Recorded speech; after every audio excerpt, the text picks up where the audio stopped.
Hi Sag, I'm Ryan with Arrows of Love. Welcome back to my channel. Today we're going to do your June 2021 Situationship Love Tarot reading. And we all go through situationships throughout life. It doesn't really matter if you're partnered, married, dating, single, looking. Things come up with other people all the time. So this reading is really an intent to get down to some of the details of what's going on, blockages, limitations, what you're conscious of, what you're unaware of. So we just went through a series of eclipses. Eclipse season is over, and this was on your axis. You and Gemini were very much a part of this. The lunar eclipse occurred in Sag on May 26th. The solar eclipse happened on June 10th. And eclipses always mark new beginnings and endings, and this has to do with you, your body, your presentation out into the world, your identity, your purpose. That was the lunar eclipse, so things could be a little bit foggy on that front. And then the solar eclipse happened in your 7th house of Gemini. And the 7th house is about marriage, partnerships, one-on-one relationships, and legal contracts. So some of you may have gotten married. Some of you might be engaged. Others of you might have broken off a relationship or deciding maybe this isn't working. So it's a lot about personal relationships, and when the moon and the sun are involved, it has to do with emotions. And it just kind of heightens that energy.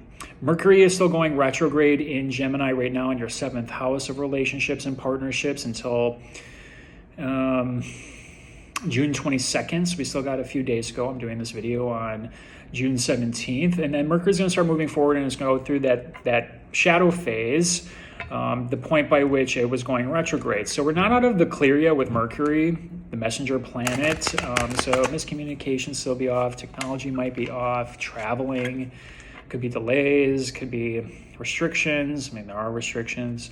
So expect those type of things. Give one example of Mercury retrograde for me. I was moving assets around from brokerage accounts, and the institution that I was moving assets to deposited into the wrong account, into someone else's account. So that's a little Mercury retrograde trickster right there. So I've been dealing with that, with this Mercury retrograde, trying to get my assets back. And I will, but once you recognize this is Mercury retrograde, I always say, haha, Mercury, like, you trying to trick me, but I'm on to you. And of course you figure it out, and be patient. Don't, if you're dealing with people out in the public, I'd say, be nice to your clerks, be nice to your customer representatives. It's not their fault. It's just the nature of Mercury retrograde. So it's a little test, so to speak. And I'm going through mine, and I'm sure you're going through yours. So pretty typical stuff. So Mercury's going to be retrograde for a couple more days, at least about 5 or 6 more days at least, and then it's going to go through its shadow phase, and that could be a review of things again. So we've got until about mid-June, or excuse me, mid-July, once Mercury's finally out of this retrograde cycle. Venus is traveling through Cancer right now. That is your 8th house.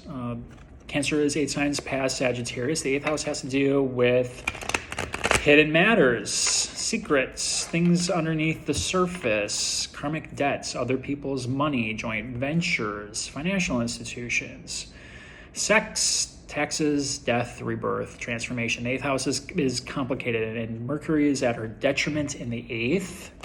However, Venus in the 8th is at her detriment, but Venus is going through Cancer, and Cancer, she's very comfortable here. She wants security. She can be a little bit self-protective at times, but it's mostly focused on home, family, motherhood, nurturing, caring. That type of quality is going to come out in relationships, generally speaking. So that's the type of love, the quality of love that we will get with Venus in this particular house. But in the 8th, things could get steamy with intimate matters. Things could be revealed in intimate matters, things you didn't see coming. So be aware of that. Sometimes Venus in the 8th house can be a little tricky. Mars just moved into your 9th house. It's in Leo now. It's very comfortable in Leo. And the 9th house is all about higher education, adventure, expanding the mind, long-distance travel, anything that broadens your horizons, so to speak. So this also has to do with law, morality, wisdom, faith, gurus. So you could have new gurus or mentors come into your life at this time. You might decide to go back to school to brush up on skills or job skills of any matter. If you're studying something, research, promoting, publishing, it would all be very favorable when Mars is in Leo.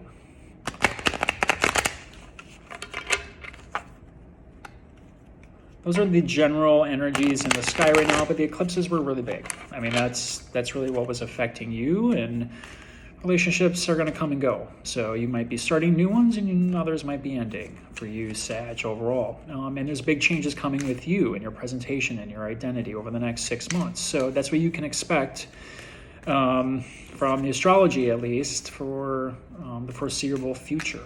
So today I'm going to do your situationship reading.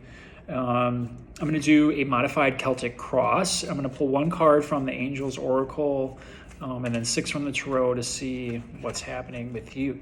So, Sag. I'm going to give this one last shuffle. This is for Sagittarius, rising, moon, Venus, or sun. Take a look at your rising, Venus, moon, and sun. If it's not Sagittarius, sometimes those messages will speak more to you depending on what's happening in your natal chart. Keep the messages that resonate with you, leave the rest. If you like these videos and would like to see more of them, please click that like button and subscribe. Helps the channel and it's very much appreciated from me. If you'd like a personal reading, my email is in the description box below. We can set up a time to look at your chart and pull some tarot cards. All right, let's see what's going on for you, Sag. Soulmate, yes, this is your soulmate. 7th house matters, marriage, marriage partnerships, one-on-one relationships, legal contracts. Marriage is a legal contract, by the way. That's where this comes in. Business contracts or business relationships can also come up in the 7th house, by the way. But soulmate, more than likely, it's going to be a love partner. So that's very good. All right. So the first card out is your general energy. So this is for you, the Sun, happiness. I mean, you are a very positive sign. You're very optimistic. Things might be going really good for you right now, even if you're single. Maybe you're happy with it. If you meet someone in the future, this could be your person. If things have fizzled out, someone might be coming in very soon for you. So be optimistic. It's a very good card, the Sun, for you. Your second card is your issue. So whatever's happening in your relationship now. Here. 3 of Swords. So there could have been a loss. We'll get more into that, but generally speaking, this speaks to some type of loss or heartbreak, turmoil of some type. The third card out is going to be what it is you're conscious of. This is what you're aware of in your relationship right now. Knight of Pentacles. You want steady, long-term, secure foundation in your relationships. The fourth card is what you're not aware of. This is something that could be lurking beneath the surface. Knight of Swords. It's interesting that we pulled 2 knights, the 3 of Swords here. So we'll get more to this. The 5th card here is the limitation in your relationship. Yeah, 9 of Wands. And the last card here is the outcome. Oh, here it is again. You got 2 soulmate cards. That's incredible. So maybe some of you think you have 2 soulmates. And my personal belief on this is that we have several throughout our lifetime. Could be lovers, could be partners. A lot of times it's parents and it's children.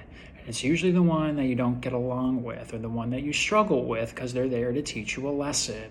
So keep that in mind. But sometimes soulmates are also people that bring great love into your life and they're here to teach us something. So you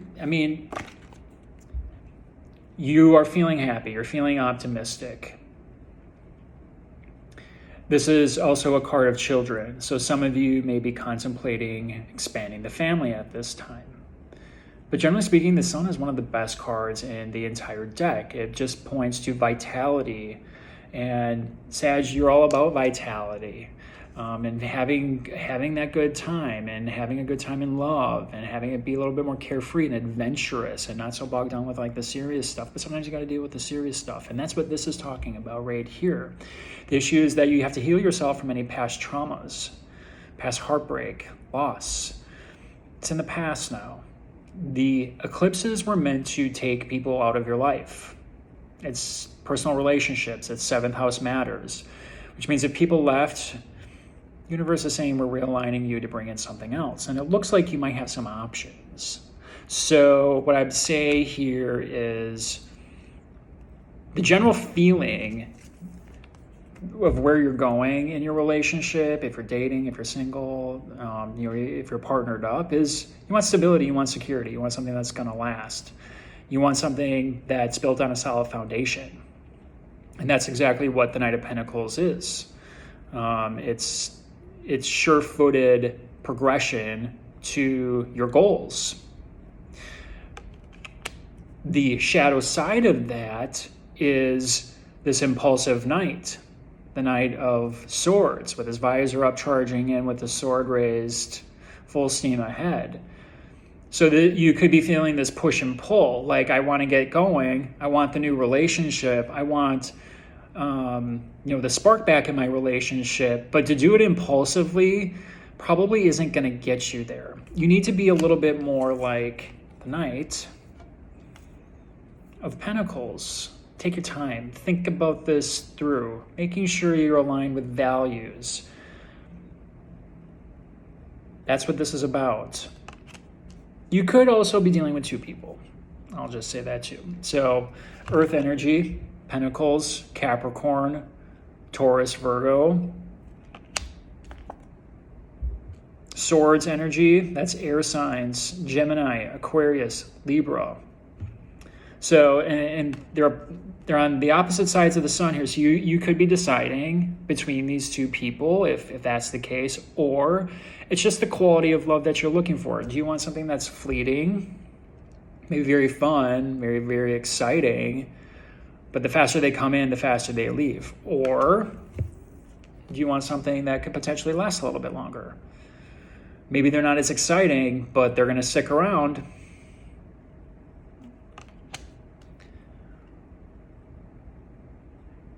Some of you might encounter this character and it might throw you a little off course. We'll see.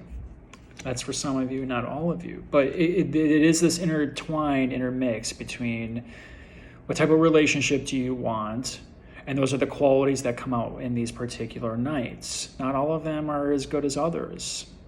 This guy is usually pretty good. The limitation here is you're feeling stuck. And this guy's got a bandage wrapped around his head, and he's kind of waiting there. It's a waiting card. And usually I see this when something needs to be healed yet. And it relates to this matter here. Whatever loss this created, I think this is in the past. If you're feeling stuck yet, it's because you need to address what hurt you. You need to heal yourself. You have to get past the hurt. You have to take steps to heal the heart, heal the mind. Don't obsess about it. Because the outcome is a soulmate connection, twin flames, people that were meant to be together. You have this twice. It's huge. If you're married, this is you going to that next level. It's the balancing between fun, impulsiveness, and making sure that things are on a steady foundation so they can last.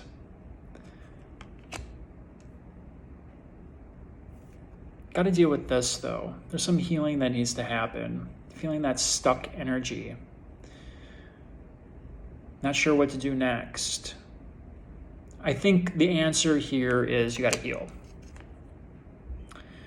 And the best way to heal, in my opinion, You know, if any of you are really stuck, is to really write out in a journal what had happened.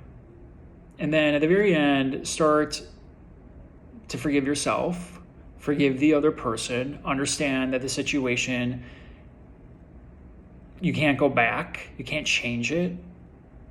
And then rip it up, tiny little pieces, find some place to torch it, set it on fire and release it and say, I release you. And as it's burning, just continue to say, I release you. It's a karmic, it's a karmic bond that needs to be broken. It's the healing that needs to happen. And that's the first step.